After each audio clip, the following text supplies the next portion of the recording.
ये वही भविष्यवाणी है जो दानियल ने की थी कि अंतिम राज्य लोहे और मिट्टी का होगा, मनुष्य और रोबोट। ये सब आज पूरी सिस्टम किसके हाथों में जा रहा है? आपको पता है जब एंटी क्राइस्ट आएगा, हर एक राज्य में पवित्र लोगों को मारा गया। धोखा धोखा, कलीसिया को धोखा देगा शैतान कि प्रभु का वचन नहीं नहीं, इस पे ध्यान मत दे भाई। मनुष्य के पुत्र के प्रकट होने के दिन भी ऐसा ही होगा। हालेलुया। मनुष्य के पुत्र के जब आएगा तब ऐसा ही होगा। जय मसीह की। स्वागत है आपका हमारे YouTube चैनल एटर्नल लाइफ 1 पर। आज हम उस भविष्यवाणी को समझने जा रहे हैं जिसे नबी दानिएल ने अंतिम समय के बारे में बताया। एक ऐसा राज्य जो लोहे और मिट्टी के समान होगा, बाहर से मजबूत लेकिन अंदर से कमजोर। बाइबल बताती है कि अंतिम दिनों में धोखा बढ़ेगा, एंटी क्राइस्ट लोगों को भ्रमित करेगा और बहुतों का विश्वास डगमगाने लगेगा।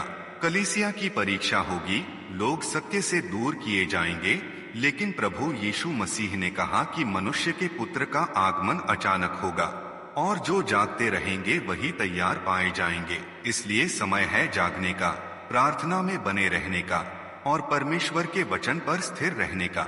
अगर आप ऐसे ही आत्मिक संदेश और बाइबल की सच्चाई सीखना चाहते हैं तो अभी हमारे चैनल को सब्सक्राइब करें, वीडियो को लाइक करें और अपने दोस्तों के साथ शेयर जरूर करें ताकि परमेश्वर का वचन और लोगों तक पहुंच सके।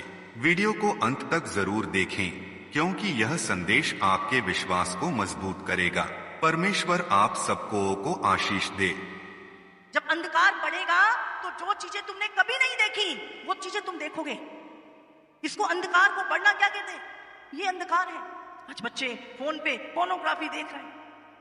पहले के बच्चे होते थे शादी तक पता नहीं होता था कुछ, आज छोटे छोटे बच्चों को सब कुछ पता है और पता ही नहीं है, वो सब करना शुरू हो गए हैं।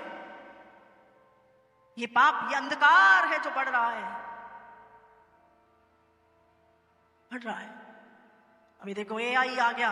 हाँ, अभी कल एक न्यूज आई, चाइना ने सेना बना ली है, रिबन काट दिया। अभी AI की पूरी फौज बनेगी, ना तुम उसे मार सकते, ना खून निकलेगा उसका, ना कुछ, और वो गोलियां चलाएगा। कहां बचेगी मनुष्य जाति? ये वही भविष्यवाणी है जो दानियल ने की थी कि अंतिम राज्य लोहे और मिट्टी का होगा, मनुष्य और रोबोट। ये सब आज पूरी सिस्टम किसके हाथों में जा रहा है? हाँ, आप किसी दफ्तर में चले जाओ, कहीं चले जाओ, आपको इंसान नहीं, आपको काम करने वाले सिस्टम कौन कंट्रोल कर रहा है? आप बैंक में चले जाओ, आपका सिस्टम सारा किसी के द्वारा कंट्रोल है। आपका पैसा कंट्रोल, आपका घर कंट्रोल है, आपकी हर एक चीज। गाड़ियां भी बिना बंदे के आ गई। हाँ,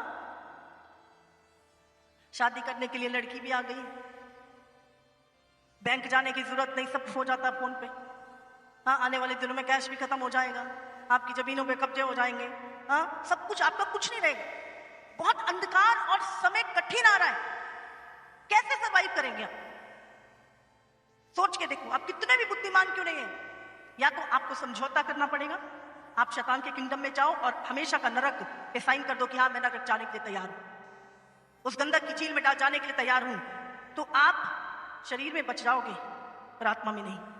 लेकिन अगर आपने तैयारी की इस समय, और ज्यादा समय नहीं है, ये 3 साल के अंदर भयंकर चीजें, भयंकर, पूरा रीसेट होगा दुनिया, पूरा सिस्टम दुनिया का, हर बंदा कंट्रोल कर लिया जाएगा। जितना हो दूर रहो इन चीजों से। सच में मैं आपको बता रही हूं, जितना हो दूर रहो। इनकी पूरी, वे देखो दिल्ली में पूरा AI का मंडप लगा था, सारे देशों से लोग आए। हाँ भाई, ये क्या है? सिस्टम को कंट्रोल कर, आपको कंट्रोल कर। आपको पता है जब एंटी क्राइस्ट आएगा, हर एक राज्य में पवित्र लोगों को मारा गया। फिरौन के राज्य में सताया गया, हाँ कि नहीं? हर एक राज्य जब आया, रोमन्स का राज्य आया, हिटलर ने कहा मैं नामो निशान मिटा दूंगा यहूदियों। और अब जब एंटी क्राइस्ट, नाम ही एंटी क्राइस्ट है उसका, जब वो आएगा तो वो आप जानते हैं वो क्या करेगा, किसके खिलाफ वो अपनी युक्तियां बनाएगा? यहूदियों के और मसीहियों के खिलाफ उसकी युक्तियां बनाई जाए। बाइबल हमें चेतावनी देती है कि अंतिम समय में एक ऐसा व्यक्ति प्रकट होगा जिसे संसार एंटी क्राइस्ट के नाम से जानेगा। वह शांति का वादा करेगा, लेकिन उसके हृदय में धोखा और विनाश होगा। वह परमेश्वर के लोगों के विरुद्ध युक्तियां बनाएगा, यहूदियों के खिलाफ षड्यंत्र करेगा, मसीह में विश्वास करने वालों को सताएगा और पवित्र लोगों को धोखा देकर सच्चाई से दूर करने की कोशिश करेगा। शुरुआत में लोग उसे उद्धारकर्ता समझेंगे, लेकिन धीरे धीरे उसका असली चेहरा प्रकट होगा। वह लोगों को परमेश्वर से दूर करके स्वयं की आराधना करवाना चाहेगा। परंतु बाइबल कहती है, जो प्रभु में स्थिर रहेंगे, जो विश्वास में दृढ़ रहेंगे, उन्हें कोई धोखा नहीं दे पाएगा।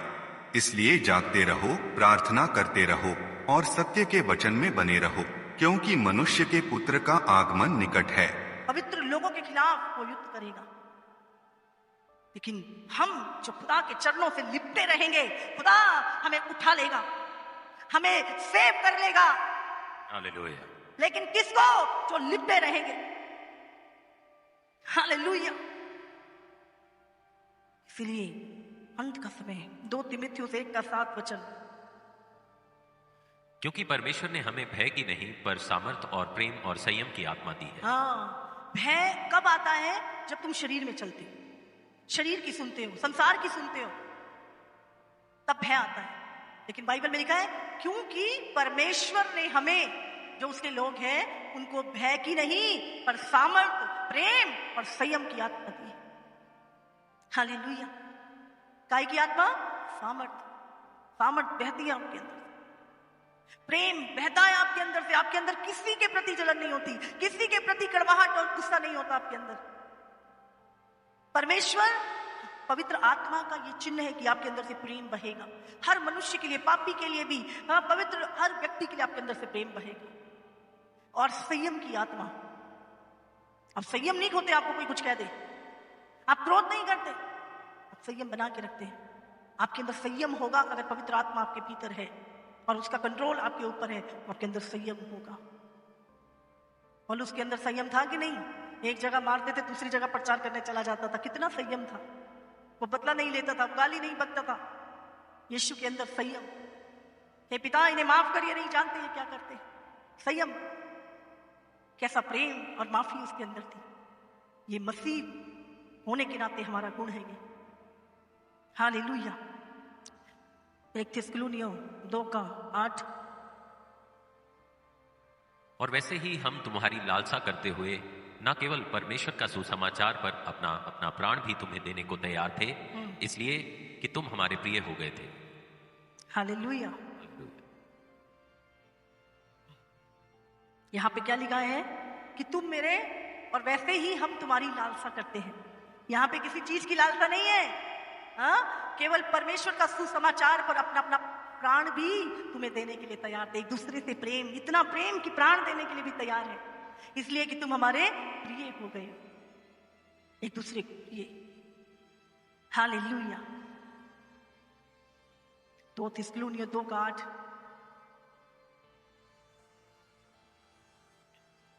जब वो अधर्मी प्रकट होगा, जिसे प्रभु यीशु अपने मुंह की फूंक से मार डालेगा और अपने आगमन के तेज से भस्म करेगा।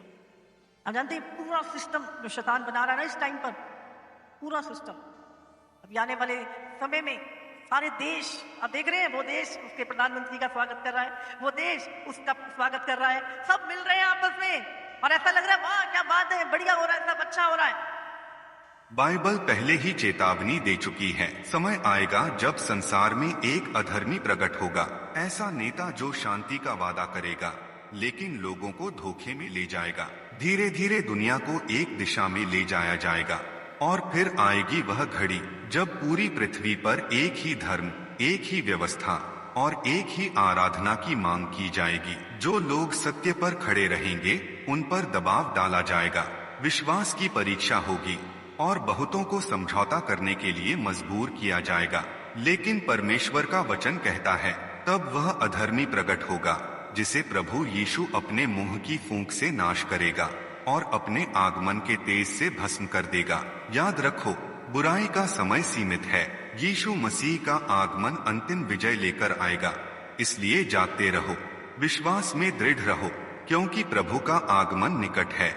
ये यूनिटी हो रही है, वन वर्ल्ड गवर्नमेंट की ये यूनिटी हो रही है। एक ही सरकार होगी, एक ही करेंसी होगी और शैतान एक ही धर्म बना देगा। बोले धर्म में झगड़े बड़े होते हैं, भाई एक ही बना दो। अरे बड़ा अच्छा हो रहा है, बड़ा अच्छा हो रहा है। लेकिन शैतान किसी का सगा नहीं है, वो धोखा देता है, धोखा। वो अच्छी अच्छी चीजें दिखाता तो है पर उसका रिजल्ट नहीं बताता। और बाइबल में लिखा है जब यीशु का आगमन होगा तो वो अपनी मुंह की फूंक से उसे क्या करेगा? नाश कर देगा। Hallelujah, hallelujah. पर अगर हम कहें कि उसका राज्य नहीं आएगा तो आएगा। 7 साल का राज्य एंटीक्राइस्ट।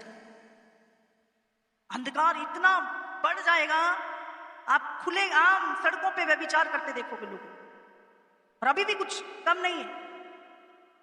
आप जाओ पार्कों में, जाओ जगहों पर, शर्म खत्म हो जाएगी और ये बिल पास हो जाएगा कि कोई किसी को बांध के नहीं रख सकता। हर मनुष्य अपने जीवन को जीने का अधिकारी है। आज क्या नियम है? हा? आपको गलत रिलेशन बनाने के लिए छूट दी गई है। आप 16 साल की उम्र में गलत काम कर सकते हो, गर्भ गिरा सकते हो, ये लीगल है, लीगल हो गया, ये सरकार ने बना दिया है। पर 18 साल से पहले शादी नहीं कर सकते। हाँ, ये नियम है।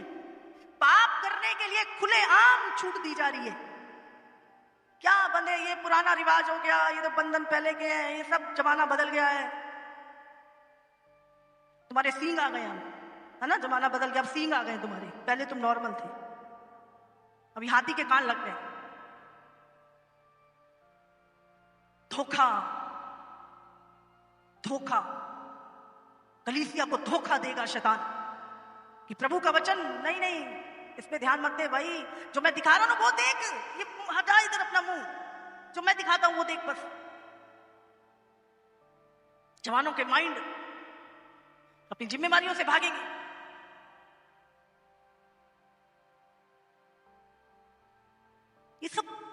ये सब हो रहा है, होगा नहीं, ये हो रहा है आज। और परेशान है सब इससे कि हमारे समय में ऐसा नहीं था, अब क्या हो गया? क्यों? अंधकार बढ़ रहा है। प्रभु ने कहा उसका आगमन निकट है। एंटीक्राइस्ट का राज्य, अंधकार बढ़ रहा है, वो हर व्यक्ति के माइंड को कंट्रोल करेगा। अब गवाहियां सुन रहे हैं जवानों की, कैसे बचपन से व्यभिचार, नशा, वो अपने आपे में नहीं, उनको लगता है यही जिंदगी है। अय्याशी को जिंदगी बोलते हैं और प्रभु के वचन पे चलने को बोरिंग लाइफ बोलते हैं। बोरिंग लाइफ भाई। मत्ती 24 उसका 37 और 38 पढ़ेंगे। जैसे नूह के दिन थे वैसा ही मनुष्य के पुत्र का आना भी होगा। 38वीं। क्योंकि जैसे जल प्रलय से पहले के दिनों में जिस दिन तक नूह जहाज पर ना चढ़ा, उस दिन तक लोग खाते पीते थे और उनमें विवाह होते थे। हालेलुया। बाइबल में लिखा है कि जैसे नूह के दिन थे वैसे ही मनुष्य के पुत्र का आना होगा, यीशु का आना होगा। उस समय लोग क्या कर रहे होंगे? वो बिजी होंगे अपने कामों में, वो प्रार्थना नहीं कर रहे होंगे, वो वचन पे नहीं चल रहे होंगे। वो क्या कर रहे होंगे? बाइबल में लिखा है लोग खाते पीते और उनमें विवाह होते थे। वो दुनिया संसार के काम में लिप्त होंगे। और आज कलीसिया भी कुछ ऐसा ही लिप्त हो चुकी है। कलीसिया अपना प्रभाव खो रही है, कलीसिया अपने असूल खो रही है। भाइयों और बहनों, बाइबल हमें पहले ही चेतावनी देती है कि अंतिम समय में केवल संसार ही नहीं बल्कि कलीसिया के अंदर भी धोखा बढ़ेगा। आज हम देखते हैं कि चर्चों में भी ऐसे पास्टर खड़े हो रहे हैं जो परमेश्वर के सच्चे वचन को नहीं बल्कि लोगों को खुश करने वाली बातें सिखा रहे हैं। वे पश्चाताप की बात कम और आशीषों की बात ज्यादा करते हैं। सच्चाई से ज्यादा लोकप्रियता को चुनते हैं। लेकिन याद रखिए, हर वह व्यक्ति जो मंच पर खड़ा है वह परमेश्वर की ओर से नहीं होता। इसलिए समय आ गया है कि हम आंख बंद करके किसी मनुष्य पर नहीं बल्कि परमेश्वर के वचन पर विश्वास करें। वचन को खुद पढ़े, प्रार्थना करें और पवित्र आत्मा से पहचान मांगे कि क्या सत्य है और क्या धोखा, क्योंकि अंतिम समय में चुने हुए लोग भी भरमाए जा सकते हैं। इसलिए जागते रहो और सत्य में बने रहो। अभी तो चर्चों में भी एआई पास्टर आ गए, बोले जरूरत नहीं है पास्टर की, क्या करना है, एआई पास्टर तुम्हें सब बता देगा। देखना ज्योतिषी, एआई ज्योतिषी आ गए हैं। आप डालो नाम, आपकी पूरी कुंडली निकाल के दे देते हैं और बोलते हैं ओ मशीन झूठ नहीं बोलती, इंसान तो झूठ बोलता है, मशीन नहीं बोलती है, इस पे विश्वास करना अच्छा है। और आज देखो जवान इस पे विश्वास कर रहे हैं, इस पे भरोसा कर रहे हैं। आने वाला समय अंधकार का आ रहा है। इंसान क्या है, नियमों से बाहर हो रहा है।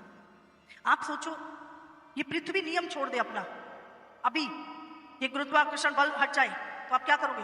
हाँ, ऊपर सर मत फूटेंगे तुम्हारे, समझ रहे? सोचो समुद्र पूरा का पूरा वो नियम है, उसने सीमा मान दी है ना, बाइबल में लिखा है प्रभु ने, और वो अपना नियम खो दे और पूरा समुद्र क्या करेगा, जितने स्टेट है और राष्ट्र है, देश है, सबको डुबा देगा और सब मर जाएंगे। क्यों सृष्टि खड़ी है? क्योंकि परमेश्वर के नियमों पे वो खड़ी है। प्रभु ने जो हुक्म उनको दिया है वो आज भी वो मानते हैं। और मनुष्य के जीवन में क्यों इतनी डिस्ट्रैक्शन और पाप और घबराहट और चिंता और बोझ है? क्यों? क्योंकि वो भटक गया है वचन से, खाली होता जा रहा है वचन से।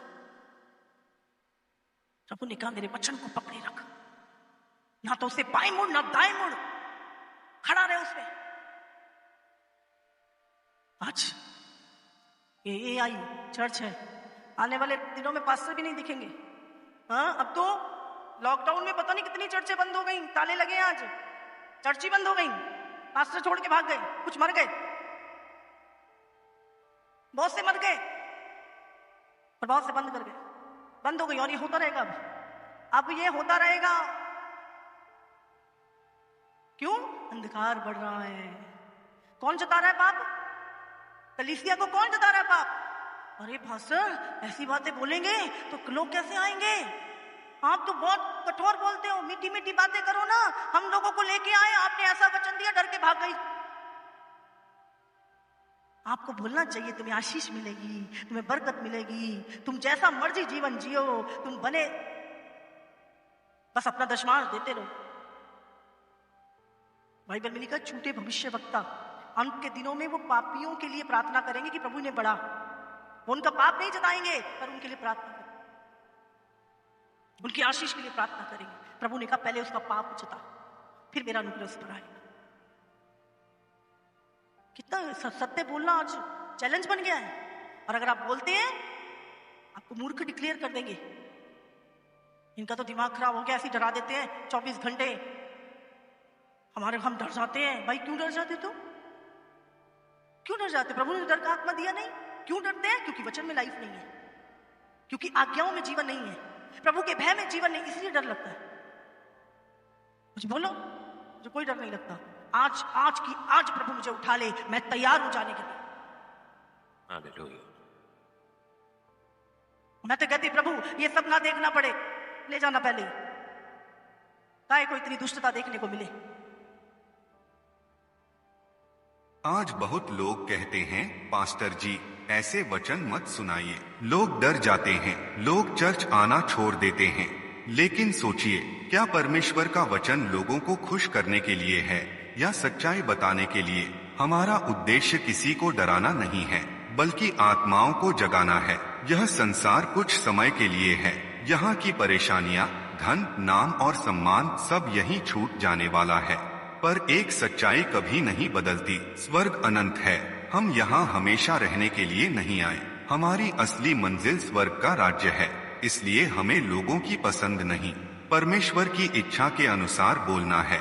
अगर वचन सुनकर मन बदलता है, पाप से मन फिरता है और आत्मा परमेश्वर के पास लौटती है, तो वही सच्चा प्रेम है। आज निर्णय का समय है, डरने का नहीं, तैयार होने का समय है, क्योंकि परमेश्वर चाहता है कि हर मनुष्य अनंत जीवन पाए। क्यों ऐसा पाप भरी दुनिया हम देखे प्रभु? और परमेश्वर ने ऐसे लोग रखे हैं, इसीलिए रखे हैं। अगर ये उठ गए ना, कुछ नहीं। जो सच्चाई से रूबरू कराते हैं, जो आपको आईना दिखाते हैं, इन्हीं लोगों के कारण परमेश्वर ठहरा हुआ है। सत्य का वचन लूका 17 उसका 20-26 पढ़ेंगे हम। जैसा नूह के दिनों में हुआ था वैसा ही मनुष्य के पुत्र के दिनों में भी होगा। पढ़ते जाओ।